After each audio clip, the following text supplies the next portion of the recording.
मुगल बादशाह अकबर और उनके नवरत्न बीरबल के किस्से काफी मशहूर हैं। आइए सुनते हैं उनका एक नया किस्सा। उम्र बढ़ाने वाला पेड़।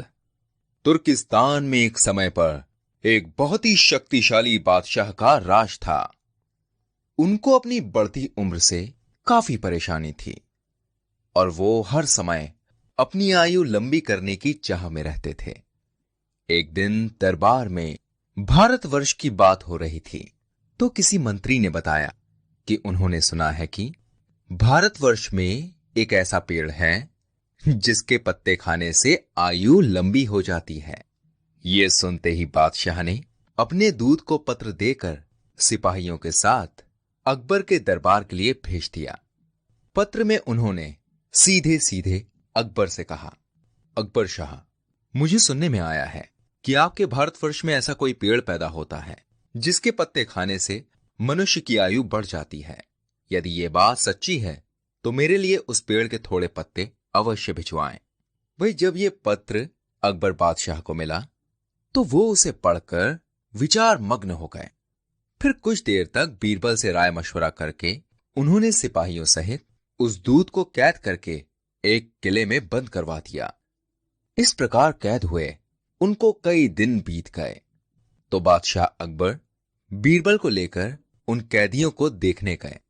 बादशाह को देखकर उनको अपने मुक्त होने की आशा हुई, परंतु वैसा हुआ नहीं। बादशाह उनके पास पहुंचकर बोले, तुम्हारा बादशाह जिस वस्तु को चाहता है वो मैं उसे तब तक नहीं दे सकूंगा जब तक कि इस किले की एक दो ईंट न ढह जाए। उसी वक्त तुम लोग आजाद किए जाओगे। खाने पीने की तुम्हें कोई तकलीफ नहीं होगी। मैंने उसका सब प्रबंध कर दिया है। इतना कहकर बादशाह चले गए, परंतु कैदियों की चिंता और बढ़ गई। वो अपने मुक्त होने के उपाय सोचने लगे। उनको अपने स्वदेश के सुखों को याद कर बड़ा दुख होता था। वो कुछ देर तक इसी चिंता में डूबे रहे। अंत में वो अपने अपने भगवान को याद करके उनकी वंदना करने लगे। हे भगवान, कृपया हमें इस बंधन से मुक्ति दिला दो, वरना हमारा सारा जीवन इस किले में बंद रहकर ही निकल जाएगा। आप तो सबकी मदद करते हो भगवान, तो हम बेसहारों की भी मदद करो। इस प्रकार वे नित्य प्रार्थना करने लगे। अंत में उनकी प्रार्थना का असर हुआ। एक दिन बड़े जोरों का भूकंप आया और किले का कुछ भाग भूकंप के कारण ध्वस्त हो गया। दीवार का कुछ हिस्सा गिर गया और वहां लगे सभी खिड़की और दरवाजे भी गिर गए। इस घटना के पश्चात दूत ने बादशाह के पास किले के टूटने की सूचना भेजी।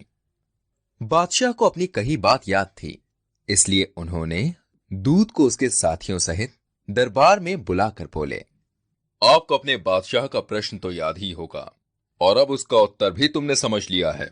यदि ना समझे हो तो मैं उसे और भी स्पष्ट कर देता हूं। देखो, तुम लोग गणना में केवल 100 हो और तुम्हारी आह से ऐसा मजबूत किला ढह गया। फिर जहां हजारों मनुष्यों पर अत्याचार हो रहा हो, वहां के बादशाह की आयु कैसे बढ़ेगी? उसकी तो आयु घटती ही चली जाएगी ना, और लोगों की आह से उसका शीघ्र ही पतन हो जाएगा।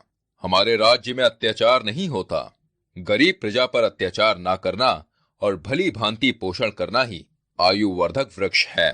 इसी प्रकार समझा बुझाकर बादशाह ने उस दूत को उनके साथियों सहित स्वदेश लौट जाने की आज्ञा दी।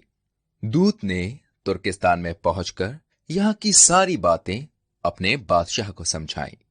अकबर की शिक्षा लेकर बादशाह दरबारियों सहित उनकी भूरी भूरी प्रशंसा करने लगा।